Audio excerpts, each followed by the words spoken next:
Tu es béni au nom de Jésus, toi qui es tombé sur ces messages. Ouais, ce n'est pas un hasard, c'est vraiment quelque chose que le Seigneur avait voulu que ça t'arrive. Alors, tu sais quoi? Ces messages te concernent. Tu es tombé sur ces messages, bienvenue, que vraiment le Seigneur te bénisse. Et je sais que tu vas suivre ces messages jusqu'au bout. Alors, je tenais aussi à rendre grâce à Dieu pour tous nos abonnés, toutes les personnes qui s'abonnent sans pour autant que quelqu'un soit en train de vous forcer. Je sais que c'est le Seigneur qui vous met ça à cœur. Vous qui nous soutenez, vous qui aimez, vous qui partagez nos messages. Vraiment que Dieu vous soit vraiment reconnaissant. Je sais que vous ne le faites pas peut-être pour nous, mais vous le faites pour Dieu. Et tout ce qu'on fait pour Dieu, Dieu ne manque pas de nous les rendre au centuple. Alors, vraiment, merci pour ce que vous êtes pour nous. Vous nous soutenez, vous soutenez cette chaîne. Et toutefois, quand vous abonnez, vous commentez, vous partagez les messages, vous êtes en train d'aider afin que cette chaîne grandisse. Alors, si tu es nouveau sur cette chaîne, je te prie, abonne-toi encore. Si tu es nouveau sur notre chaîne YouTube, abonne-toi et active la cloche de notification pour ne rien rater. Sur TikTok, va sur le bouton ajouter, et sur Facebook, va sur le bouton suivre, et toutes nos plateformes, c'est écrit Frère Daniel Dinoko. Quand vous tapez, et vous allez voir le message qui sont sur nos comptes, et ce sont des messages vraiment très bénissants. Alors, nous avons encore trouvé grâce à Dieu pour partager d'un thème très important qui va vraiment nous bénir.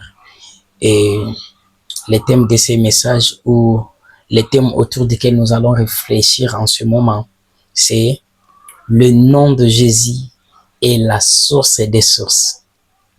Le nom de Jésus est la source des sources. Voilà les thèmes pour lesquels nous allons vraiment réfléchir. Alors, je te prie de rester jusqu'au bout de la vidéo. Je ne sais pas combien de minutes ça va te prendre, mais je crois que ce que tu peux gagner sur cette vidéo, ça peut être plus que le forfait data que tu vas perdre. Alors, pour cela, j'aimerais d'abord essayer de commenter et donner la thématique. C'est lorsqu'on dit le nom de Jésus est la source de sources. Pourquoi on a voulu vraiment réfléchir par rapport à ce thème? Parce que j'ai compris que généralement on a compris déjà beaucoup de choses dans le nom de Jésus. On nous a dit, le nom de Jésus, c'est le nom qui sauve. Le nom de Jésus, c'est le nom qui guérit. Le nom de Jésus, c'est le nom qui ressuscite. Et d'ailleurs, il dit à Marthe, si tu crois, je suis la résurrection. Et il dit, je suis le chemin, la vérité et la vie. Donc, on sait que le nom de Jésus a beaucoup de choses, a beaucoup d'avantages. On a dit que le nom de Jésus, c'est le nom qui est au-dessus de tous les noms, et les noms qui nous a été donné, les noms par lesquels nous serons sauvés. Il n'y a aucun autre nom par lequel les hommes seront sauvés. Donc, vous voyez qu'il y a beaucoup de choses. Mais aujourd'hui, on vient encore découvrir comme d'autres recettes. Voilà. On vient comme découvrir encore d'autres recettes contenues dans le nom de Jésus. Et on aimerait vraiment partager ça. Alors, c'est quoi? C'est que le nom de Jésus est aussi une source de qui s'abreuve d'autres sources. Le nom de Jésus est comme une mer, comme la mer, les grandes eaux, la mer qui donne naissance aux autres affluents, aux autres océans, aux autres rivières, aux autres fleuves. Cela veut dire que c'est comme le nom qui donne à toutes les autres sources. Le nom de Jésus est la source des sources. C'est la source de qui dépendent toutes les autres sources. C'est pourquoi vous allez voir, même quand Jésus est en train de discuter avec la femme samaritaine, Jésus était en train de lui dire que, tu sais quoi, moi, je suis la source où quand tu prends de mon nom, tu n'auras plus soif. Donc, j'ai découvert qu'il y a encore, par ma petite méditation, qu'il y a encore beaucoup de profondeur, beaucoup de choses importantes contenues dans le nom de Jésus qu'on devrait comprendre. Alors aujourd'hui, on va tourner autour du thème Jésus, le nom de Jésus, la source de sources. Et je sais que tu vas découvrir ensemble avec moi quels sont et comment est-ce que le nom de Jésus est aussi la source qui peut abreuver les autres sources que nous sommes. Pour cela, nous allons en lire les textes de Jérémie chapitre 2, le verset 13. J'ai 3 textes, je nous propose 3 textes. Et le premier texte, c'est Jérémie chapitre 2, le verset 13. Le deuxième texte, c'est Jean 7, 38. Et le troisième, Jean 4, 14. Alors, vous allez constater que je suis en train d'utiliser, je n'utilise pas la version de Second 1910 parce que la version Second 1910 a un peu un français ancien où certains termes, c'est vraiment pas difficile de le comprendre. Pourquoi? Parce que nous n'avons pas appris ces français-là. Nous sommes en train d'étudier avec le français moderne. Alors, c'est pourquoi on aime beaucoup utiliser les versions dynamiques comme Parole de vie, Nouvelle Français courant, parce que là, au moins, des termes sont vraiment modernes. Alors, je vous conseille aussi de vous télécharger Nouvelle Français courant. Vous verrez qu'il faut toujours avoir beaucoup de versions pour mieux comprendre aussi la parole de Dieu. Alors, je vais nous proposer Jérémie chapitre 2, le verset 13. Voilà, je vais lire Jérémie chapitre 2, le verset 13. Elle dit, mon peuple a commis une double faute. Il m'a abandonné, moi la source d'eau vive, pour se creuser des citernes. Et ce sont des citernes fissurées, incapables de retenir de l'eau. Vous voyez, les textes ici, c'est le prophète Jérémie qui était en train de parler aux Israélites. En réalité, c'était pas lui, c'est le Seigneur qui était en train de parler au travers du prophète Jérémie, disant que mon peuple, le peuple d'Israël, m'a abandonné. Il a commis une double faute. Il a commis une double faute. La première faute, c'est quoi? Il m'a d'abord abandonné. Et deuxièmement, il ne m'a pas seulement abandonné, mais il s'est fait creuser des sources. Le peuple s'est fait creuser des citernes. Il a abandonné, moi, la source d'eau vive, pour aller se creuser des citernes et des citernes fissurées. Frères et sœurs, et si c'est hier, c'était le prophète Jérémie, aujourd'hui, peut-être moi, votre frère, je viens vous interpeller disant, vous savez, des fois, nous, les hommes, on a tendance à abandonner Dieu pour embrasser des hommes. On a tendance à abandonner Dieu pour embrasser des solutions éphémères. On a tendance à abandonner les créateurs pour embrasser les créatures. On a tendance à ne plus compter sur Dieu et à faire confiance aux hommes. C'est pourquoi il est en train de dire, maudit soit celui qui se confie à l'homme. Cela veut dire, Dieu nous a dit, pourquoi vous devrez faire confiance aux citernes? Pourquoi vous allez vous creuser des citernes qui sont aussi fissurées et abandonner moi qui suis la source d'eau vive? Regardez, le Seigneur ici est en train de dire, ils ont abandonné moi la source d'eau vive, pas pour aller encore compter sur d'autres sources, mais ils se sont fait leur propre solution. Est-ce que bien aimé, ce n'est pas peut-être ton cas, peut-être mon cas, de faire confiance à toi-même? Tu te dis, moi, je vais compter moi-même sur Dieu. Des fois, l'orgueil de l'homme, c'est de se dire, moi-même, je suis capable. Et écoutez, on n'a que par la grâce, hein? On est d'abord par grâce et on n'a que par la grâce. Tout ce que tu es, tout ce que tu as, c'est seulement la grâce. N'ose pas d'aller te creuser d'autres sources. Quelqu'un m'a compris. Et le deuxième texte que nous allons partager, autour duquel nous allons réfléchir, c'est le texte de Jean chapitre 7, 38. Toujours avec la version Nouvelle Français courant, la parole de Dieu déclare ceci, c'est lui qui croit en moi. Comme dit l'Écriture, des fleuves d'eau vive jailliront dans son cœur. Ici, c'est Jésus qui est en train de parler. Jésus était en train de parler quand il enseignait à ses disciples et quand il enseignait les gens, il disait, écoutez, ne faut pas me comparer à d'autres. Faut pas me comparer à vos rois. Faut pas me comparer à ceux qui vous fournissent de l'eau. Faut pas vous comparer à ceux qui vous bénissent. Écoutez, celui qui croit en moi, il dit, des fleuves d'eau vive couleront. Quand Jésus dit des fleuves d'eau vive couleront, cela veut dire, c'était comme une manière de dire que, tu sais quoi, moi, quand tu crois en moi, je prends de l'eau qui est en moi, je te le donne en quantité et toi aussi, tu deviendras tu deviendras une autre source. Cela veut dire, je peux faire de toi une autre source.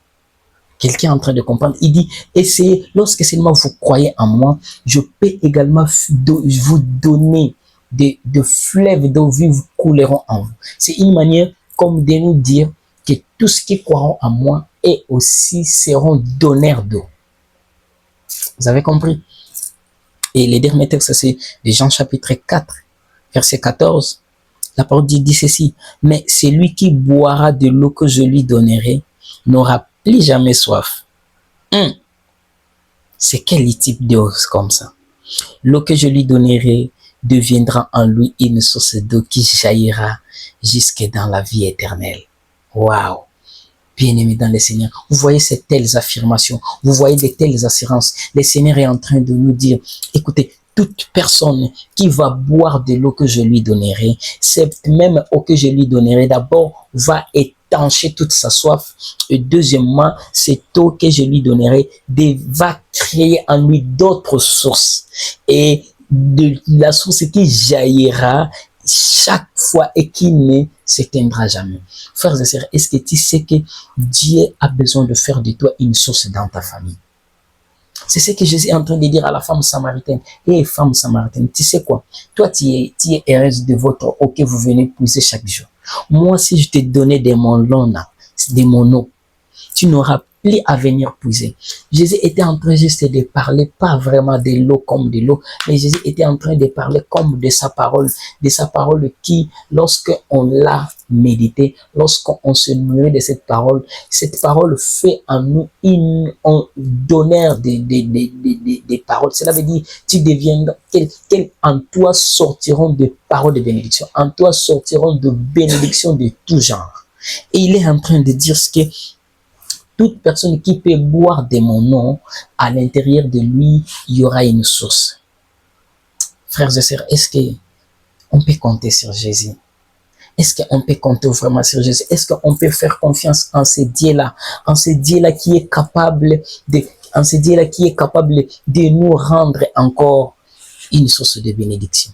Je dis à une personne, tu sais, le Seigneur ne t'a pas amené dans ta famille pour que ta famille commence à pleurer encore ta naissance. Non, ta famille normalement devrait célébrer. Pourquoi? Parce que Dieu veut que tu sois une bénédiction aussi dans ta famille. C'est ça son projet. Alors, ce que tu dois faire, c'est quoi? Croyons en Dieu. Crois en Jésus-Christ. Si tu n'es pas encore en Jésus-Christ, je t'en conjure, ma sœur, mon frère, crois en Jésus-Christ parce qu'il a le projet de faire de toi une source de bénédiction. Alors, n'oubliez pas que le but de ce message, c'est qu'on a besoin de comprendre comment le nom de Jésus est la source des sources. On veut comprendre comment le nom de Jésus est capable de faire de nous aussi d'autres sources. Alors, pour cela, j'aimerais nous donner un peu comme des paraboles, comme des parallélismes. Parabole, c'est une manière de comparer. Cela veut dire pas comparer, parce que c'était la manière de faire de Jésus. Jésus, quand il enseignait, il avait tendance à prendre des paraboles. Il dit, à quoi je vais comparer le royaume des cieux? Voilà. Si je vous expliquais le royaume des cieux, je sais que vous aurez du mal à comprendre. Mais écoutez, si je prends une graine de moutarde, et regardez, quand on la sème, elle grandit, elle devient un arbre. Cela veut dire, Jésus était en train comme, cela veut dire, le royaume des cieux n'est pas la graine de moutarde, mais la manière dont fonctionne la graine de moutarde, c'est aussi la manière dont le royaume des cieux. Voilà. Donc, c'était des paraboles. Alors, je vais aussi essayer de fonctionner comme des paraboles, comme des parallélismes. Je vais essayer un peu d'être pragmatique, de nous expliquer à quoi on peut comparer les noms de Jésus. Alors, si on comprend ces paraboles, bien aimé, tu peux encore bien prier et bien comprendre ce que tu as comme des avantages en Jésus-Christ. Est-ce qu'on est d'accord? On peut y aller. Voilà. Nous allons faire un peu la première comparaison. À quoi est-ce qu'on peut comparer les noms de Jésus? Attention. Mon but, ce n'est pas de vous dire que les noms de Jésus, c'est ça. Mais ça peut ressembler à ça. Donc, quand tu comprends ça, tu as la facilité de comprendre le nom de Jésus. Alors, la première des choses, à quoi on peut comparer le nom de Jésus? Le nom de Jésus est comme l'arbre et nous sommes comme des étapes. Ok? Le nom de Jésus est comme l'arbre et nous sommes comme des étapes. Et tout le monde déjà sait tout le monde déjà comprend et dit, oh oui, on connaît déjà ces passages bibliques qui nous dit que Jésus est l'arbre. Cela veut dire que le nom de Jésus, si tu veux bien comprendre ça, va voir l'arbre, ok? Va contempler l'arbre. Regarde vraiment bien l'arbre. Parfois, on ne prend pas vraiment le temps d'aller vraiment étudier en profondeur ce genre de choses. Essaie un peu de sortir dehors, voir l'arbre et voir les branches. Imagine combien de temps vivra une branche débranchée de son arbre. Imagine combien de temps, quelle est la forme d'une branche qu'on a débranchée de son arbre. Frères et sœurs, Jésus est comme l'arbre et nous sommes comme des branches. J'aimerais dire à une personne, tu n'as pas de raison de ne pas avoir Jésus. Tu n'as pas de raison, mon frère, ma sœur. Non, nous sommes des églises telles, nous sommes du pays tel. Et Jésus, tu n'as nulle part où échapper Jésus, parce que Jésus, il est obligatoire et indispensable pour ta vie. Si vraiment, mon frère, tu connais une personne qui n'a pas encore Jésus, faites-le lire cette vidéo. Mon frère, ma sœur, je mérite te conseiller. Jésus est indispensable. Jésus, tu ne peux pas le zapper, tu ne peux pas le rouper, parce qu'il est le chemin de la vie. Il est l'unique chemin qui amène vers le Père. Il est l'unique solution pour ton salut. Sans Jésus, tu ne seras pas sauvé. Sans Jésus, dans le monde spirituel, la carte qui te permet d'entrer au paradis, c'est la carte d'identité des chrétiens.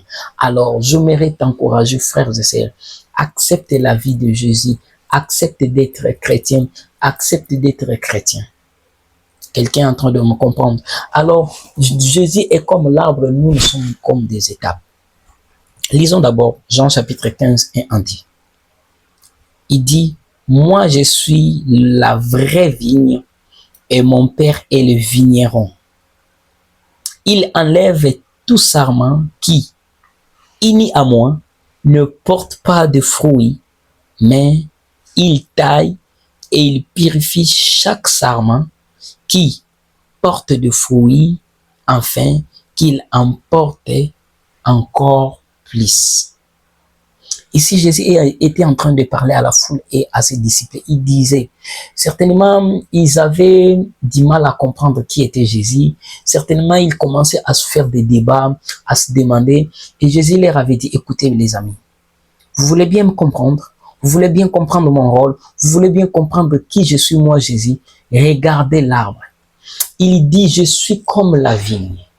La vigne, c'est l'arbre qui produit les vins, les raisins. Alors Jésus dit, moi je suis comme la vigne, l'arbre, et vous tous, vous êtes comme des sarments, des étapes de la vigne. Et regardez ce que mon Père fait. Il dit, des grands travaux que mon Père fait, des grands exercices que mon Père fait comme vigneron. Il dit, le premier travail ou la première des choses que le Père fait, c'est quoi? Il vient dans la vigne, dans le champ, il voit quel est le sarment qui unit à moi. On n'a pas dit le sarment qui est détaché de moi, mais qui unit à moi, mais ne porte pas de fruits. La première des choses, Dieu fait quoi? Toute étape qui est unie à l'arbre, au cep, mais qui ne porte pas de fruits, qu'est-ce que le Père fait? Il coupe la branche. Je m'aimerais dire à une personne, être chrétien ne suffit pas être membre d'une église ne suffit pas. Aller à l'église, donner des offrandes, payer les dîmes, et porter des habits, des tennis, des manifestations. Polo, on a écrit église telle ne suffit pas. Parce que pour être retenu, pour être protégé, pour que le Père puisse te garder dans sa vigne et dans son champ, ce n'est pas être membre, non, il y a la carte d'identité de l'église, non. Il a dit, c'est tout sarment qui, uni à moi, mais doit porter le fruit. Alors, le fruit dont on a parlé ici, ce n'est pas que les noms de l'église, c'est quoi? Le fruit, ce sont le fruit de l'arbre. Cela veut dire que tu dois avoir les propriétés de l'arbre. Je me suis toujours posé des questions. Réellement, vraiment, si tu es chrétien, est-ce que vraiment on devrait te poser la question vraiment, est-ce que toi tu es chrétien? Des fois, il y a des endroits quand on te pose la question, toi vraiment tu es chrétien? Une telle question a deux volets. Le premier volet, il se peut que tu as fait des choses que même la personne va commencer à douter de ta foi. Il dit ça, les chrétiens ne font pas ça. Mais comment toi tu t'appelles chrétien mais tu fais ça? Des fois, quand on te pose la question, si tu es chrétien, il s'étonne. Parce que ton apparence, il dit, avec ton apparence, il y a des choses que tu fais, ça étonne les païens. Ça peut étonner les païens positivement ou négativement. Alors, mon frère, ma sœur, j'aimerais que tu te dises vraiment, est-ce que toi, tu es chrétien? Est-ce que moi, je suis chrétien? Est-ce que nous sommes chrétiens? Pourquoi? Parce qu'on ne nous appelle pas chrétiens parce qu'on part à l'église. Les premiers disciples qu'on a appelés chrétiens, c'était un injure, c'était une manière de les injurier. Ils disent, regardez, ils font comme leur maître, ils font comme Jésus, ils font comme Christ. C'est ce qu'on appelle des chrétiens. Cela veut dire, c'est quelqu'un qui imite Jésus dans son être, pas dans son apparence. On n'est pas chrétien d'apparence, on n'est pas chrétien parce qu'on chante, on n'est pas chrétien parce qu'on adore, on est chrétien parce qu'on manifeste les caractères de Jésus. Il a dit, si réellement on veut vous appeler de vrais chrétiens, imaginez vous êtes attaché à la vigne, mais quel type de fruits portez-vous? Parce que la vigne ne donne pas des mangues, la vigne ne donne pas des safou, la vigne ne donne pas des avocats, la vigne donne des raisins. Jésus était en train de nous interpeller en nous disant, vous devez vous poser la question, des fruits que vous portez, est-ce que vraiment ce sont des fruits de la vigne? J'aimerais nous interpeller, mes amis. Est-ce que réellement nous portons des fruits de Jésus? Est-ce que vraiment on peut vraiment voir l'image de Jésus en nous? Est-ce qu'on peut vraiment voir Jésus en nous? Et il dit, toutes les étapes, tous les sarments qui ne portent pas de fruits, les pères coupent ça et ils les jettent, ils les sèchent et on le jette au feu. Cela veut dire être important pour Dieu. Et les hommes peuvent te trouver important parce que tu leur donnes à manger, parce que tu leur aides, parce que tu leur soutiens. Être important et de la part de Dieu, ce n'est pas avoir de l'argent. Hein. Être important à Dieu et être retenu, c'est porter des fruits de Jésus. Porter des fruits de chrétien. Il dit tout sarment. Le deuxième travail que le Père fait, c'est que tout sarment qui porte de fruits, le Père, il fait quoi? Il dit, il les taille, il émonde ça, il les taille pour qu'il porte encore beaucoup de fruits. J'aimerais dire à une personne, si tu sais que tu portes le fruit du Saint-Esprit, tu portes le fruit de Jésus, même quand les malheurs t'arrivent. Certains malheurs qui t'arrivent, c'est juste le Père qui est en train de te tailler. Je sais, lorsque un agronome est en train de tailler un arbre, l'arbre va pleurer, l'arbre va souffrir. Mais non, on ne te taille pas pour que tu souffres. Le Père est en train juste de te tailler pour que tu portes encore beaucoup de fruits. Est-ce que tu me comprends? Écoutez, certains malheurs, ça ne vient pas des démons. Hein. Certains malheurs, ça ne vient pas seulement des diables. Certains malheurs, c'est le Père qui est en train de te tailler, de te donner la forme. Lorsque un menuisier donne la forme au fer, le fer plaire. Lorsqu'on est en train de donner la forme à l'enclume, le fer crie. J'aimerais te dire, tes moments de plaire et de cri, le Seigneur va transformer ça en moment de gloire. Il y aura un jour où tu vas témoigner parce que le Père est en train de te tailler. J'aimerais t'encourager, mon frère, ma sœur. Ne faut pas changer de caractère parce qu'on te maltraite. Ne change pas de caractère parce qu'on te minimise. Ne change pas de caractère parce qu'on ne t'aime pas là où tu vis. Ne change pas de caractère parce que là où tu n'as pas d'importance. Jephthé était rejeté de ses frères, mais il n'a pas changé. Il est resté le même. Il est resté travailleur créatif jusqu'à ce qu'on est allé les rechercher encore. Je mérite t'encourager. Porte encore de fruits parce que le Père te prépare pour que tu portes encore beaucoup d'autres fruits. Quelqu'un m'a compris. Les fruits dont le Seigneur parle ici, ce sont les caractères du Saint-Esprit. On les explique dans Galates chapitre 5, à partir du verset 26. Tu lis, tu vas découvrir le fruit du Saint-Esprit. Tu m'as compris. Donc, le nom de Jésus est comme l'arbre et nous sommes comme les étapes. Et deuxième parallélisme ou deuxième parabole, à quoi nous pouvons comparer le nom de Jésus? On peut comparer le nom de Jésus comme un supermarché. Ok? Oh frère, toi aussi, oui. en méditant, j'ai compris que le nom de Jésus peut être comparé comme un supermarché, mais dont les achats ne s'effectuent pas avec de l'argent, mais plutôt avec la foi. Le nom de Jésus est comme entrer dans un supermarché. Parce que quand vous entrez dans un supermarché, vous devrez acheter. Et vous n'achetez pas gratuitement. Vous n'achetez pas vous achetez parce que quand on conjugue les verbes acheter, il y a toujours un échange. On donne toujours quelque chose. Même si c'est pas de l'argent, mais on fait toujours un échange de produits et de services. Il faut toujours donner quelque chose pour avoir quelque chose. Alors, le nom de Jésus aussi est comme entrer dans un supermarché où il y a tout ce qui est beau, il y a des choses meilleures, parce que quand vous entrez dans un supermarché, apparemment vous avez presque tout ce qu'il vous faut. Ouais. Quand vous entrez dans un supermarché, vous avez presque tout. Mais maintenant, le nom de Jésus, c'est que quand vous entrez dans un supermarché comme le nom de Jésus, là, vous n'achetez pas en donnant de l'argent, mais vous achetez par votre foi. C'est votre foi qui vous donne la possibilité d'aller trouver ce qu'il vous faut et sortir. C'est votre foi qui vous donne la possibilité d'aller trouver des choses dans le nom de Jésus. Le nom de Jésus est comme un magasin qui a des marchandises où on n'achète pas avec de l'argent, mais on achète avec la foi.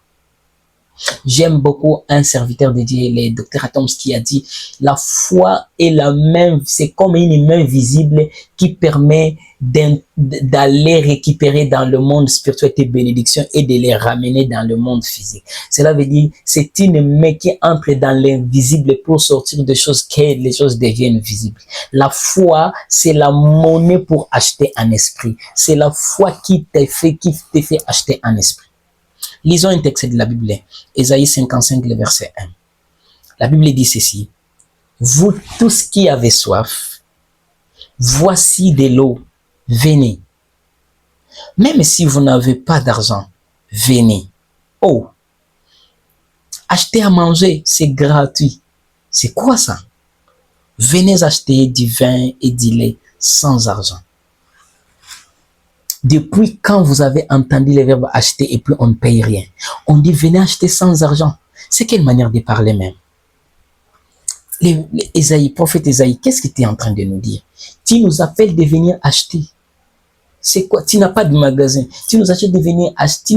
Tu nous invites de venir acheter. Mais même quand on n'a pas l'argent, venez acheter quand même. Il commence d'abord par dire, vous qui avez soif, voici de l'eau. Venez même si vous n'avez pas d'argent. Frères et sœurs, c'était pas Ésaïe qui parlait, c'est Dieu qui parlait. Il dit, vous avez soif, venez à moi, vous tous qui êtes chargés et fatigués. Mais vous n'aurez pas ce que vous avez besoin parce que vous êtes venus. Vous n'aurez pas ce que vous avez besoin parce que vous avez payé quelque chose. Vous aurez ce que vous êtes venus chercher parce que vous croyez que vous l'aurez. Je connais dans la Bible une dame qui avait la perte de sang. Cette dame avait tellement cherché sa guérison, mais elle n'en avait pas trouvé. La Bible dit ceci, qu'elle est allée de médecin en médecin, mais au lieu que sa situation soit allégée, au lieu qu'elle trouve des guérisons, la Bible déclare ce que sa situation s'aggravait. Donc, plus qu'elle allait chez le médecin, plus qu'elle perdait de l'argent et plus même que sa douleur s'aggravait. Je ne sais pas, mon frère, quelle est cette situation qui te dépasse. Je ne sais pas, ma sœur, quelle est cette situation qui te dépasse. Mais j'aimerais te dire qu'il y a une personne, quand tu vas chez lui, sans argent, sans rien, tu peux trouver, tu peux avoir tout ce que tu as besoin. La Bible déclare ceci. Cette femme a mis en œuvre sa foi. La parole de Dieu déclare ce que ayant entendu parler de Jésus, or la foi vient de ce qu'on attend, mon Dieu. Or, la foi vient de ce qu'on entend. Donc, quand cette dame avait entendu, ça a donné naissance en elle une foi. Ça a donné naissance une foi qui lui a permis de faire des choses que personne, même indiscipliné, n'avait jamais fait. Elle s'est décidée en elle-même et dit, ok, j'ai entendu parler de ce Jésus. Ok, j'ai entendu parler de ce Jésus. On m'a dit que c'est un supermarché où il y a tout. D'accord, comme j'ai besoin d'une guérison, je vais juste aller toucher le pan de sa robe. La Bible déclare ceci. Cette femme, or que dans l'ancien temps, avec la situation qu'avait cette dame, avec sa maladie, il y avait plusieurs pratiques dans la médecine traditionnelle qui consistaient à la guérir. Il y avait l'une des pratiques qui se faisait, on devrait creuser dans les sables et puis on devrait enterrer toute cette partie, on l'introduit dans les sables et puis elle pourrait rester là-bas plusieurs jours pour arrêter la perte des sangs. Ou sinon, on devrait aussi verser de l'huile chaude sur elle pour qu'il ait la perte des sangs. Donc, il y avait plusieurs pratiques qu'on avait fait sur elle. Certainement, elle est allée de pratique en pratique et n'a pas trouvé de guérison. Mais je m'imagine, une dame qui est allée de médecin en médecin qui n'a pas trouvé de solution. Comment elle pourrait se dire qu'en Jésus, elle serait guérie? Certainement, cette dame avait entendu quelque chose et ça créé en elle à une fois. Je ne sais pas, bien aimé, qu'est-ce que tu vois de ces messages, mais j'aimerais te dire, quelle que soit la situation que tu traverses, si seulement ça montait en toi la foi, je sais que si tu crois, Jésus dit, tu verras la gloire. La Bible dit, cette dame s'est dit, si seulement je tenais les pans de sa robe, la perte de sang s'arrêtera. Oh, cette dame, quand elle est allée, elle n'a pas regardé la foule. Vous savez, il y a des gens qui viennent à l'église qui regardent la foule, mais il y en a d'autres, quand elle a quitté chez elle, elle a dit, je ne regarde pas la foule, mais je regarde ma foi et mon problème. Elle n'est pas venue voir le spectacle, elle est venue pour la guérison de son problème. La Bible dit, cette dame, elle a touché le pan de la robe de Jésus, elle était guérie. Et du coup, Jésus voit une marchandise quitte le supermarché. Jésus dit au Pierre, quelqu'un vient de prendre quelque chose, quelqu'un vient de me toucher. Pierre dit, Jésus, comment d'ailleurs tu peux dire ça même? Tu vois même pas qu'il y a une foule nombreuse. Tu dis, quelqu'un m'a touché. Eh, Pierre, il a touché et touché.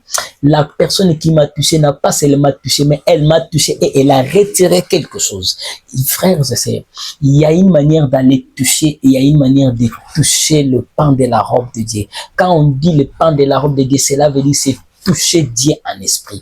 Il y a des attitudes qui touchent l'esprit de Dieu. Il y a des attitudes qui touchent le cœur de Dieu. Cette dame, son attitude a touché l'esprit de Jésus et Jésus s'est senti comme quelque chose a disparu de lui. Il a dit, j'ai senti une force me quitter et aller quelque part. Écoutez, j'aimerais dire à une personne, la foi c'est l'unique monnaie qui te permet de trouver des choses en Jésus même sans son accord. Avec la foi, tu peux aller retirer les choses dans les supermarchés de Jésus sans son accord. Cette femme s'est été guérie sans que Jésus ne soit d'accord. Jésus, quand elle a vu, la Bible dit, quand cette dame s'est dit, Jésus, c'était moi. Jésus n'a pas dit, femme, t'es guérie. Il a dit, ta foi t'a sauvé. Mon frère, ma soeur, est-ce que tu crois encore? Est-ce que tu crois vraiment? Hein? Cette situation qui te traverse. Toi, tu crois que vraiment c'est impossible? C'est possible. Est-ce que tu m'as entendu? Et la troisième des choses, à quoi on peut comparer le nom de Jésus? Le nom de Jésus, on peut aussi les comparer comme une maison de trésors qui a tout pour tout le monde et tout pour toi. Le nom de Jésus est comme une maison de trésors qui a tout pour tout le monde et tout pour toi.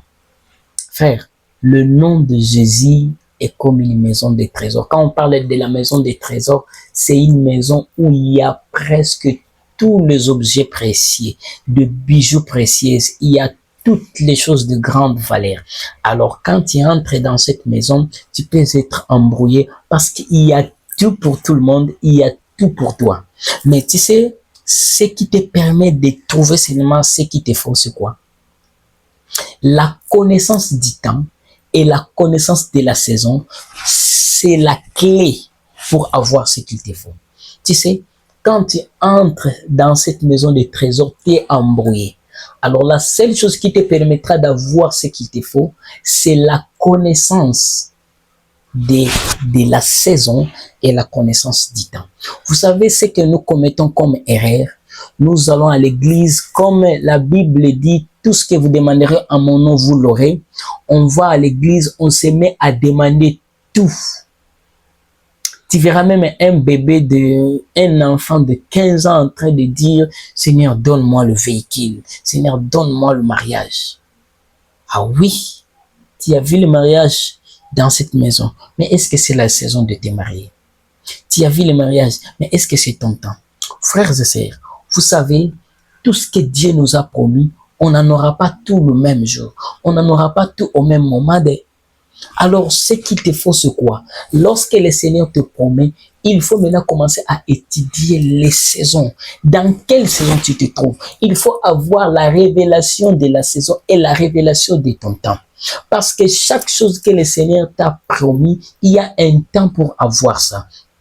Il y a des bénédictions que Dieu t'avait promis, tu ne les auras que le jour où peut-être tu vas apprendre l'anglais. Il y a des bénédictions que le Seigneur t'a promis, tu ne les auras que le jour où tu vas faire peut-être une formation en informatique, peut-être une formation en marketing, peut-être une formation en...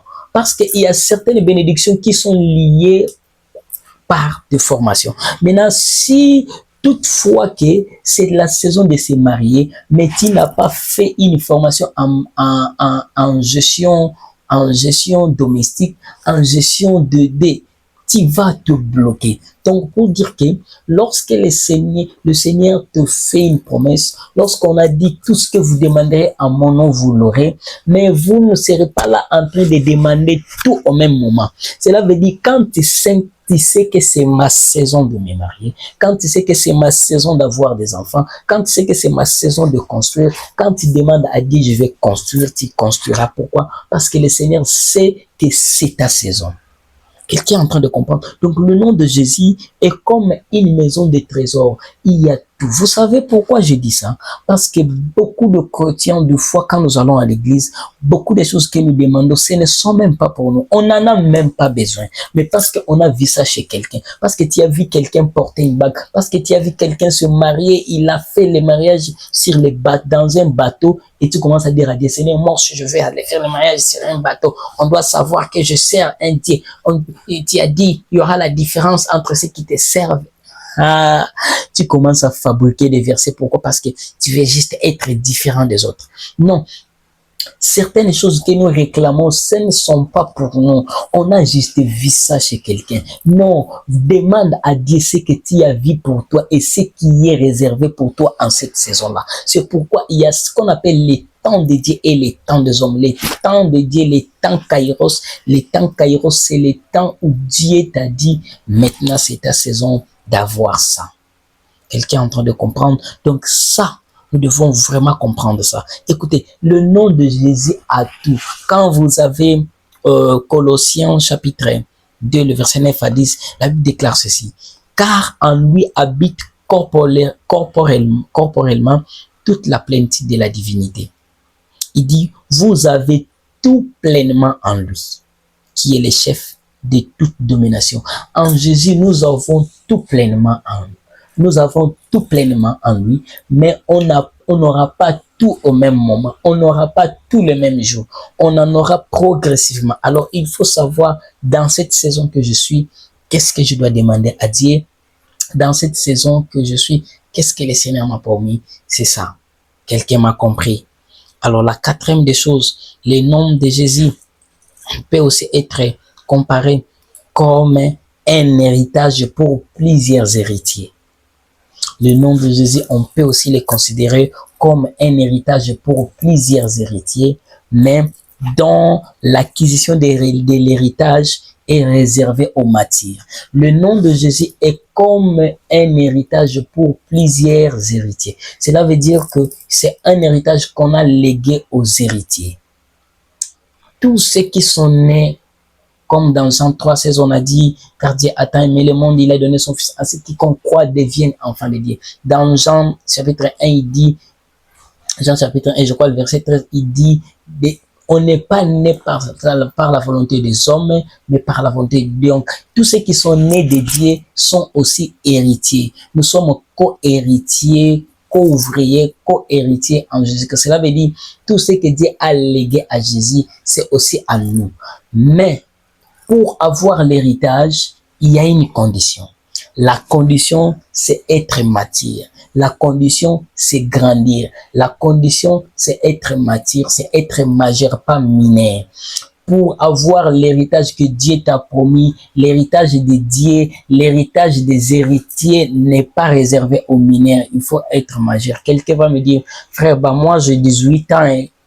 Écoutez, moi je ne parle pas de l'âge des hommes. Hein. Je ne parle pas de l'âge que les hommes te donnent, parce que les hommes vont te donner un âge et Dieu aussi te donne un âge. Alors je ne parlais pas des mineurs, je parlais des mineurs spirituels, des bébés spirituels.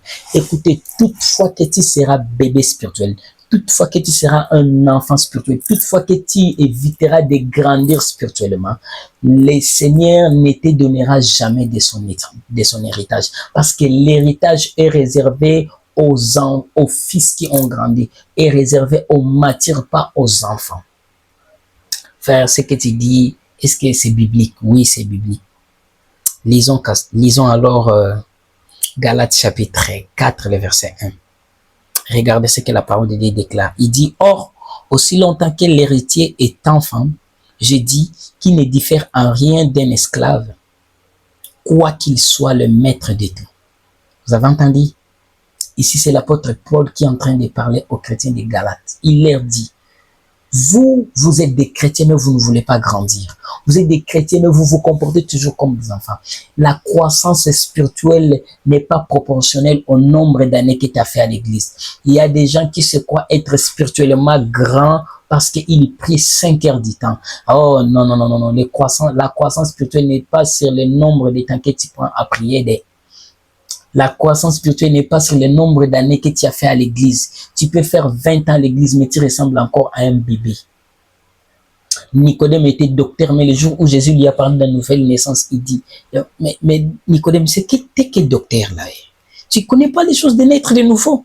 Vous savez, la croissance spirituelle ne dépend pas de l'âge physique. C'est possible d'avoir 30 ans de vie, 30 ans d'âge, mais être encore un bébé spirituel. C'est possible d'avoir 10 ans, 11 ans, 9 ans, mais être un grand spirituel. Parce que lorsque le Seigneur est en train de dire à Jérémie, Jérémie, t'es prophète, il dit, Seigneur, bah moi je suis encore bébé. Dieu lui dit, mais comment ça? T'es pas bébé? C'est depuis le ventre de ta mère que t'es prophète. Ah bon? Vous comprenez? Donc la croissance spirituelle ne dépend pas de l'âge physique.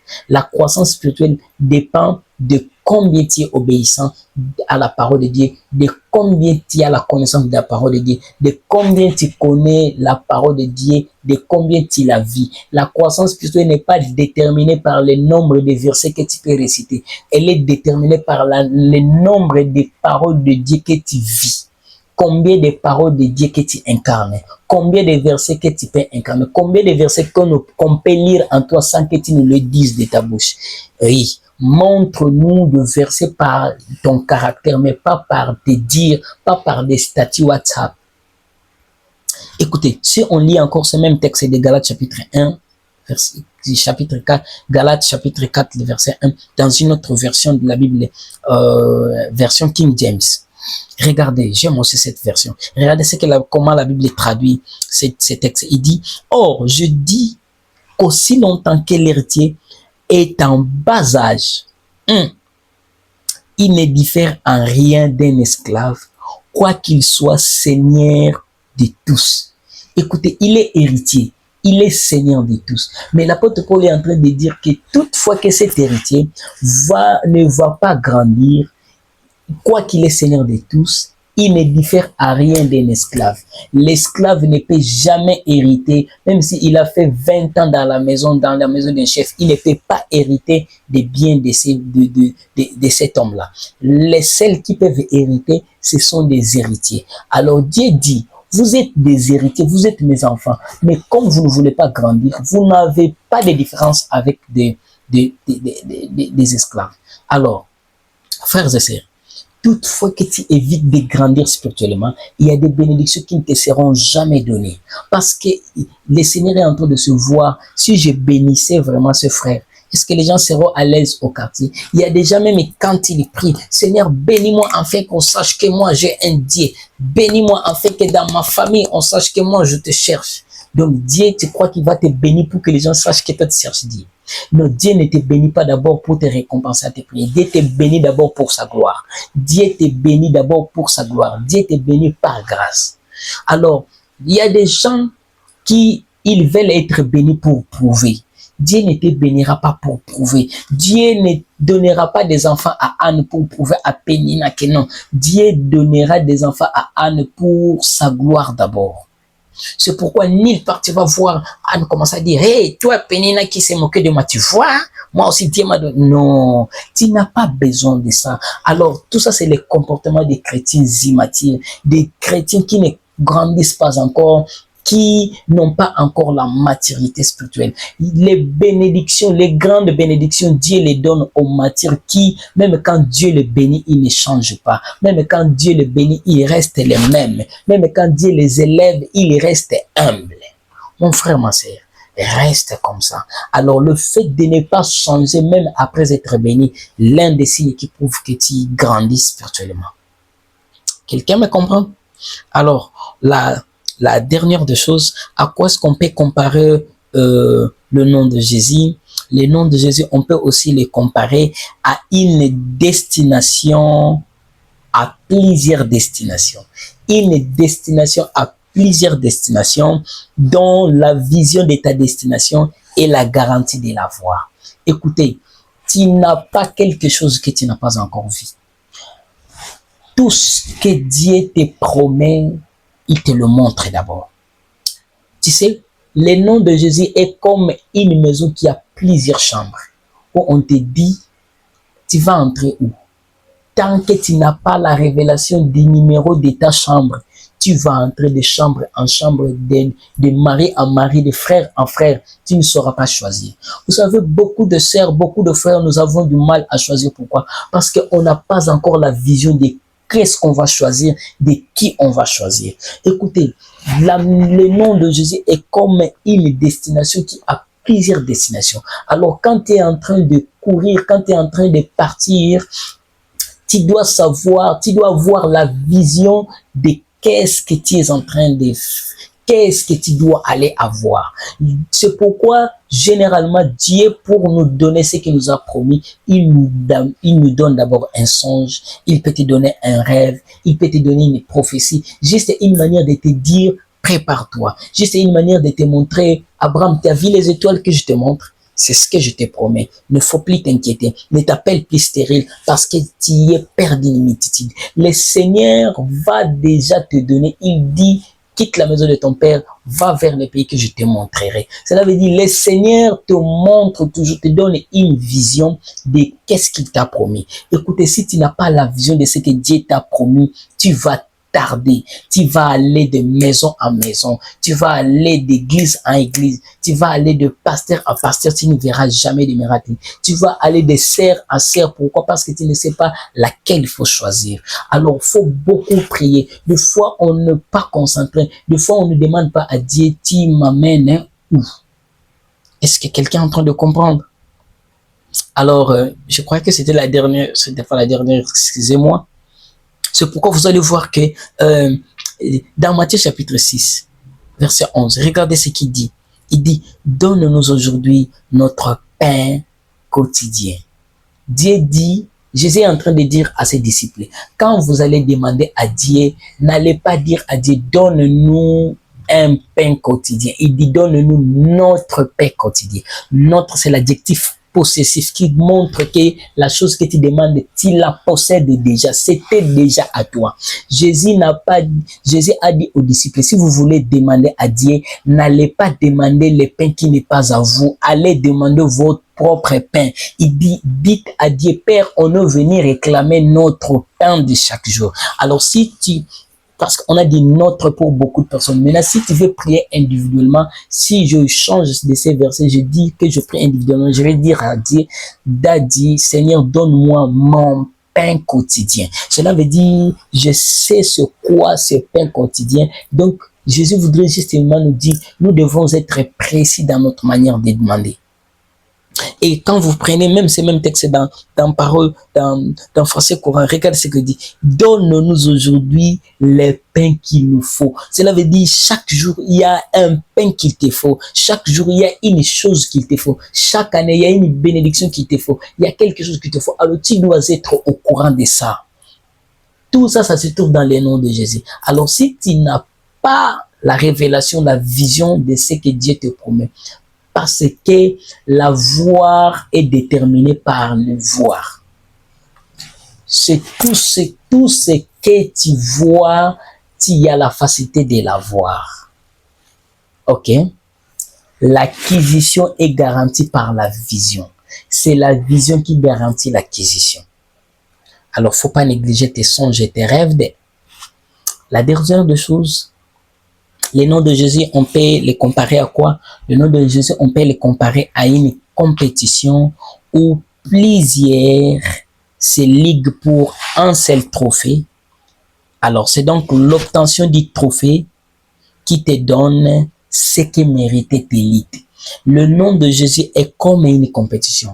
Une compétition comme une ligue des champions, comme un championnat, comme la CAN, comme la Coupe d'Afrique des Nations, comme les héros, comme la Ligue 1, comme la boxe, par exemple. Alors, c'est l'obtention du trophée qui te permet d'être récompensé pour toute tes luttes.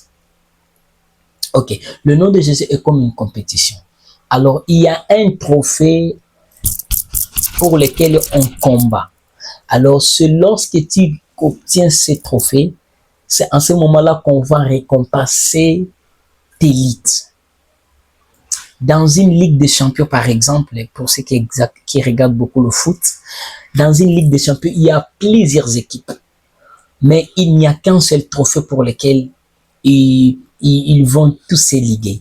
Mais c'est lorsque tu as ces trophées que toutes les autres élites seront récompensées.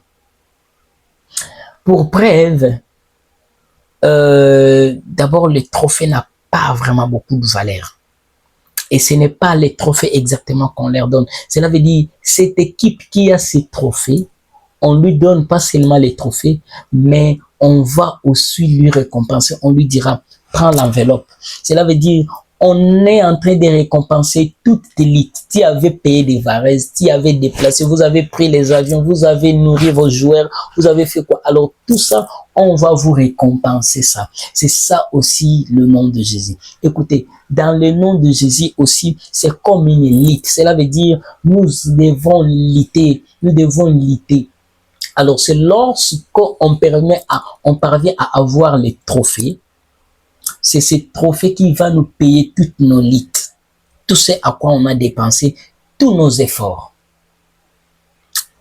Alors ici, j'ai perdu tout ce qui regarde des Imagiques et Mabouki, parce que ça maintenant c'est l'histoire de foot. Voilà. Alors, regardez, 2 Timothée chapitre 4, 7 à 8. Regardez, l'apôtre Paul est en train de dire ceci. J'ai combattu le bon combat, j'ai achevé la course, j'ai gardé la foi. Désormais, la couronne de justice m'est réservée. La couronne de justice est réservée à ceux qui combattent et qui gardent la foi, qui vont jusqu'au bout. Écoutez, bien-aimés dans le Seigneur, nous sommes ici par mission, pour une élite. Nous devons lutter. Alors notre élite, c'est qu'on a un trophée pour lequel nous combattons. Tu connais ce trophée? Non, frère, je ne connais pas. Je peux te révéler. Ce trophée, c'est la mission que Dieu t'a donnée, pas ce que les hommes te donnent. La mission que Dieu t'a donnée, c'est ça ton trophée. Alors, sur terre ici, il faut découvrir ta mission. Lutte pour accomplir ta mission. T'as là, accomplir la mission, c'est difficile parce que tu auras des oppositions, des contradictions, des incompréhensions. Tu auras beaucoup de combats. Mais j'aime l'apôtre Paul, il nous a donné la leçon. Il a dit, j'ai combattu les bons combats. Il a dit, je n'ai pas laissé, j'ai été au combat et j'ai gardé la foi. Frères et sœurs, tu y auras des combats. La seule chose qui va te donner la force de résister au combat, c'est pas la prière, mais c'est la foi. Quelqu'un va dire, frère, ça, ce que tu dis là, c'est pas ça. Oui. Tu sais quoi? Tu vas prier, et des fois tu pries. Tout ce que tu demandes dans la prière, tu ne vois rien. L'unique chose qui va t'aider à résister, c'est ta foi.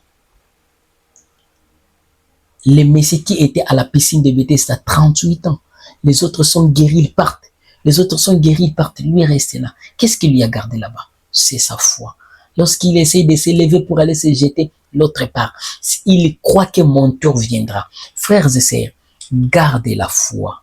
Gardez la foi. Je sais que tu es combattu. Je sais que tu as des luttes, tu as des combats. Garde la foi que ce que le Seigneur t'a promis va s'accomplir. Que tout ce que tu as comme des défis s'accomplira. Oui, Dieu est fidèle dans sa parole. Tout ce qu'il t'a promis, tu le verras s'accomplir. La Bible dit, il n'est pas un homme pour mentir, ni un fils de l'homme pour se repentir. Tout ce qu'il t'a promis, il va les réaliser. Mais toi, garde la foi et persévère dans la prière. J'ai toujours dit ça aux gens. J'ai toujours partagé ça avec des frères et sœurs. On ne résiste pas au diable par la prière, mais on ne résiste pas aux démons par la prière. On ne résiste pas au diable par le jeûne. On résiste au diable pas par des autels. On ne résiste pas au diable par moi je monte à la montagne, je vais en retraite. On résiste au diable par la foi ferme. Cela veut dire, je peux monter à la montagne, je viens, il n'y a rien. Je crois encore que quelque chose va se passer. Je vais à la montagne, je prie. Élie dit à Akab, je prie. Et allez dire déjà à Akab qu'il fout déjà parce qu'il va tomber. Élie, tu n'as rien dit. Ah non, je vis déjà une petite partie. Écoutez, même les moindres signes, il suffit de croire que le Seigneur est sur le point de faire quelque chose dans ma vie. Hein. Crois seulement. Il faut juste garder la foi. Garde la foi en ce que Dieu t'a dit. Écoutez, le prophète peut mourir, mais la prophétie ne meurt jamais. Écoutez, c'est lui qui a amené la prophétie, peut mourir, peut abandonner la foi, peut abandonner l'église, peut voyager, mais c'est lui qui lui a donné la prophétie, ne voyage jamais, ne meurt jamais, il est éternel. Alors, garde la foi, combat le bon combat et garde la foi. Quelqu'un m'a compris, tu as découvert ce qui se trouve dans le nom de Jésus. Alors, je m'aimerais terminer en disant ceci. Tu sais, l'important n'est pas être dans la foi, mais l'important, c'est de garder la foi jusqu'au bout, même quand il y aura des circonstances douloureuses. Les ténèbres ne régneront point. Il y aura des circonstances. Il ne faut pas seulement te dire, aujourd'hui je suis dans la foi, mais il faut aussi prier pour que tu restes dans la foi, pour que tu sortes des circonstances. Même quand on te dit, on va te jeter dans la fournaise ardente, dis, le Seigneur va me délivrer. Même s'il ne me délivre pas, je garde la foi en Jésus. Écoutez, ma sœur, faut pas perdre ta virginité parce qu'il y a des épreuves. Mon frère, faut pas perdre ta virginité parce que tu as des circonstances autour de toi. Écoutez, faut pas pécher, faut pas abandonner Dieu, faut pas voler, faut pas commencer à mentir, devenir escroc. Pourquoi? Parce que ça ne marche pas autour de toi. Garde ta foi. Le Seigneur sait. Parce qu'après le moment de preuve, après la croix, vient toujours la gloire. Après la croix, vient toujours le trône. Après la couronne d'épines, il y a toujours une couronne de gloire. Est-ce que quelqu'un me comprend? Alors, quelqu'un va me dire, frère, maintenant je compris, je fais quoi? Alors regarde ce que j'aimerais te donner comme conseil. C'est ce que tu vas faire. Le nom de Jésus est la source de sources. Le nom de Jésus est capable de te ressourcer. Même quand on t'a volé, même quand on t'a volé les mariages, même quand on t'a volé les enfants, on a volé, je ne sais pas qu'est-ce qu'on t'a volé. Même quand on veut venir on veut venir prendre tes enfants en échange parce qu'on t'a laissé la dette. Je ne sais pas quelles sont les dettes qu'on t'a laissées chez tes frères, chez tes parents. Mais moi, je crois que si tu fais confiance en Dieu, il est capable de changer ta situation. Alors, tu sais ce que tu vas faire, c'est quoi? Le nom de Jésus est déjà suffisamment une source pour te ressourcer et pour que tu deviennes encore une autre source. Alors, que faire? Une seule chose que je veux vous demander. Fais de Dieu ton but principal et tu te retrouveras dans le but de Dieu. Fais de Dieu ton but principal et tu te retrouveras dans le but de Dieu. Tu sais quoi? Si tu décides aujourd'hui de faire de Dieu ton but principal, le but pour lequel tu fais c'est Dieu, le but pour lequel tu prêches c'est Dieu, le but pour lequel tu donnes c'est Dieu, le but pour lequel tu travailles c'est Dieu, le but pour lequel tu pardonnes, tu aimes, le but pour lequel tu fais tout sur terre c'est Dieu. Sache que Dieu aussi va t'introduire dans ses buts. Lorsque tu fais de l'éternel tes délices, il te donnera ce que ton cœur désire. Lorsque tu donnes priorité, tu vis pour Dieu, Dieu aussi va commencer à t'introduire dans ses plans. Dans ses plans, il va commencer à introduire ton nom. Lorsque Joseph a fait de Dieu son but principal, Dieu l'a introduit aussi dans son match. Tu sais, le Seigneur a plusieurs matchs dans plusieurs pays. Il est capable de te prendre dans un pays pour aller jouer dans un autre pays. Il est capable de te transférer d'une équipe vers une autre équipe. Il est capable de te prendre de la forêt, là où tu es en train d'entretenir les troupeaux de brebis, pour te faire asseoir au milieu des grands, pour te faire asseoir au trône royal. Il a ramassé David dans la brousse pour l'amener là où il n'était jamais destiné. Personne ne connaissait David, mais Dieu l'a fait connaître de sa manière. Alors moi, ce que je mérite de dire, fais de Dieu ton but principal et Dieu va t'introduire dans ses buts. Est-ce que tu m'as compris? J'aime beaucoup le texte de Matthieu chapitre 6, 33 à 34. J'aime beaucoup ce texte. Il dit quoi? Cherchez premièrement le royaume et la justice de Dieu et toutes ces choses vous seront données par-dessus. Ne vous inquiétez donc pas du lendemain. Le lendemain aura soin de lui-même. À chaque jour suffit sa peine. Jésus est en train de dire, hey, vous venez me chercher à cause de l'argent. Vous voulez servir Dieu à cause de l'argent. Vous voulez servir Dieu à cause de vos terres que vous avez abandonnées. Vous voulez servir Dieu à cause des bénéfices de ce monde.